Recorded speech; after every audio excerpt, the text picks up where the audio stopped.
네, 많은 분들이 기다리십니다. 이분을 기다리고 있습니다. 염블리, 바로 염승환 이베스트 투자증권 리테일 사업부 이사인데요. 주식뿐만 아니라 경제 전반도 잘 설명해 주시는 분들이죠. 오늘도 화상으로 연결하겠습니다. 이사님 안녕하십니까? 네, 안녕하세요. 네, 자 이사님 지금 일단 해외 증시부터 먼저 보겠습니다. 뉴욕 증시가 계속 좀 분위기가 좋은 것 같아요. 어떤 것들이 이 장을 좀 분위기 좋게 이끌어가고 있는 건가요?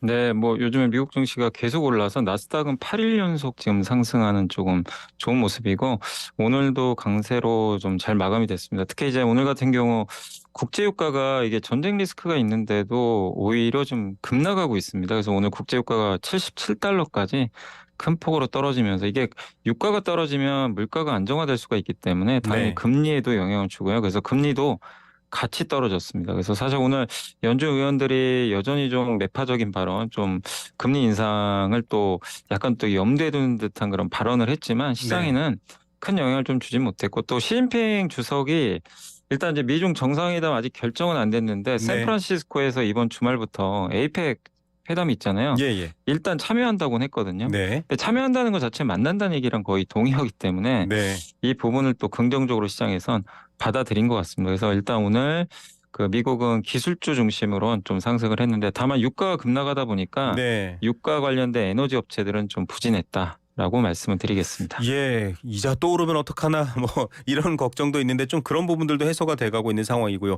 그래서 그럴까요? 지금 해외 증시 중에서 특히 빅테크 관련된 관심이 높아지고 있습니다. 이 부분들 관련해서는 좀 우리 국내에도 관심 있는 분들 많으시거든요. 어떻게 접근해야 될까요? 그러니까 이제 그 샘 알트먼이 이번에 그 AI 챗 GPT 관련해서 이제 개발자 컨퍼런스 회의를 했는데 상당히 많은 내용들이 좀 담겨 있는데 왜 요즘에 마이크로소프트가 주가가 올라가고 애플이 부진한지 명확하게 알 수 있는 사실 그 회의였어요. 뭐냐면 네. 결국 AI를 장악하는 그 회사에 시장은 더 높은 점수를 줄 수밖에 없고 네. 사실 이번에 그 나왔던 그 챗 GPT 그 터보 버전이라고 하더라고요. 이번에 나온 네. 거는. 근데 이거는 성능이 훨씬 좋거든요. GPT-4보다. 그럼에도 불구하고 가격은 한 3배 정도 저렴하다고 합니다. 그러니까 예. 비용을 줄여준 거죠.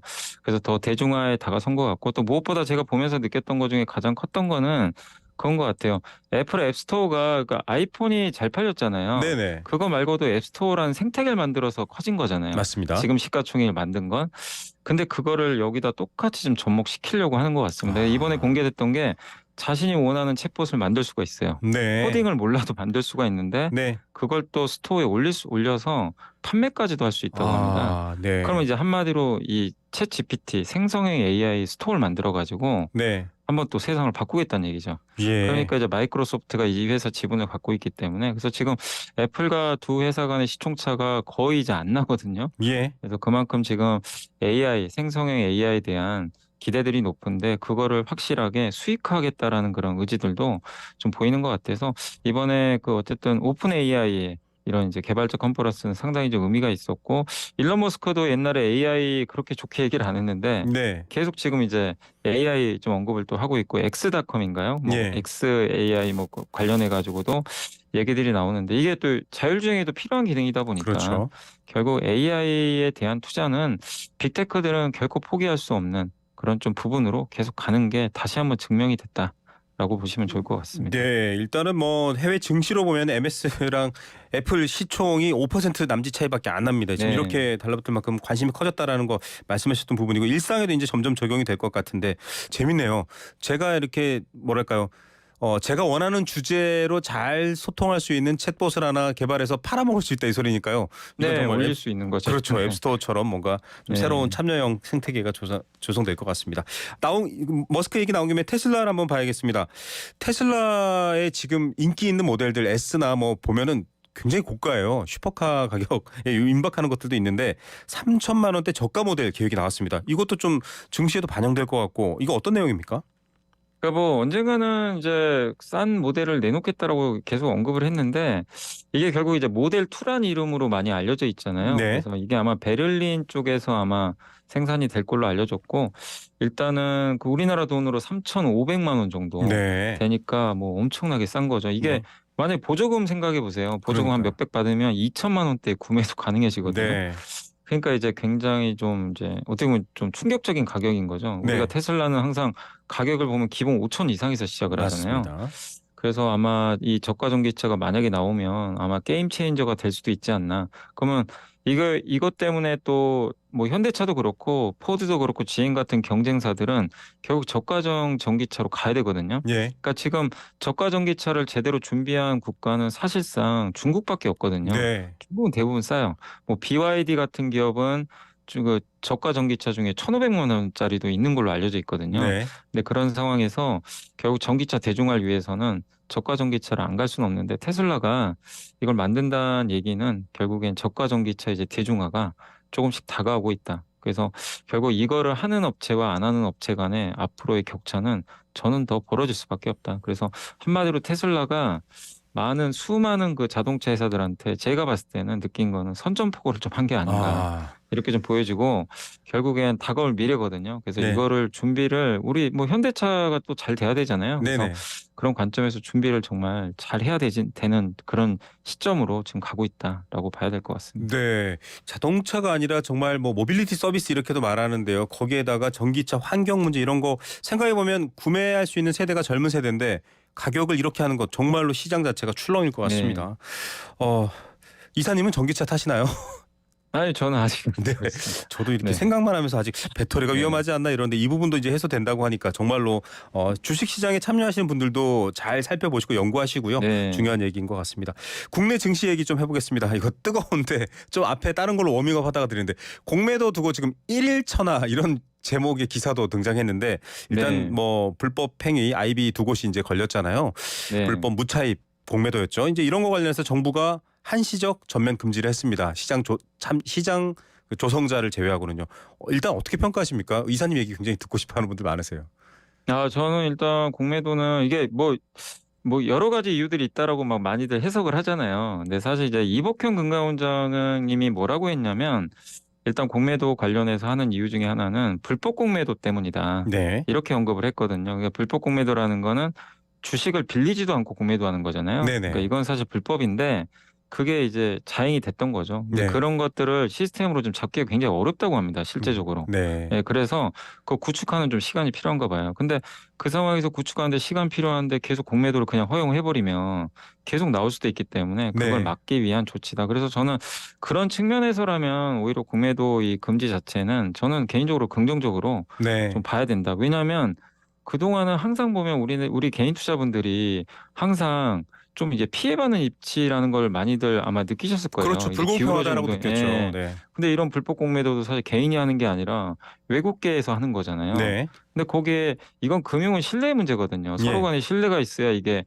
거래가 됐을 때 우리가 맞습니다. 믿고 하는 건데 불법 공매도 자체는 그걸 깨버리는 거예요. 그래서 네, 이 이복현 금감원장님의 말씀대로 그런 취지라면 당연히 이거는 좀 금지를 해놓고 시스템 개선을 한 다음에 재거래하는 게 저도 좀 맞지 않나 이렇게 좀 보여지고 또 한 측면에서는 약간 정부 입장에서 봤을 때는 이게 그러니까 제가 느낀 건 뭐였냐면 첫날 주식시장이 폭등했잖아요. 네, 공매도 금지하고 느꼈던 건 뭐냐면 정부의 좀 그 증시 부양 의지가 좀 있구나. 네, 왜냐하면 이제 어쨌든 지금 이건 주식시장에는 우호적인 부분이잖아요. 분명히 그렇습니다. 공매도를 금지했다는 것 자체가. 그래서 그런 것들이 좀 맞물리면서 일단 시장에는 어쨌든 긍정적으로 반응을 했는데 좀 아쉽게도 어쨌든 어제와 오늘은 근데 좀 반대로 약간 좀 그러니까요. 증시가 좀 흔들리고 있어서 그 점은 좀 아쉽지 않나 이렇게 개인 생각을 하고 있습니다. 투자자의 뭐 차익 실현의 관점에서 보면 정말 일일천하냐 이런 말이 나오는데요. 뭐 그 관점을 넘어서서 말씀하셨던 부당한 그 제도적인 허점을 보완하는 거 그거는 뭐 아마 모두가 네. 동의할 겁니다. 그런데 이제 이미 깨진 유리다라는 표현도 있고요. 또 이렇게 어떻게 보면은 공매도가 갖고 있는 긍정적 기능까지도 지금은 좀 막는 거 아니냐. 결국 외국 자본들도 빠져나가는 건 아니냐. 그러니까 오히려 금융 불안감 뭐랄까요? 약간 불확실성만 가중했다 이런 비판들도 있습니다. 그런 비판들은 어떻게 해석해야 될까요, 저희가?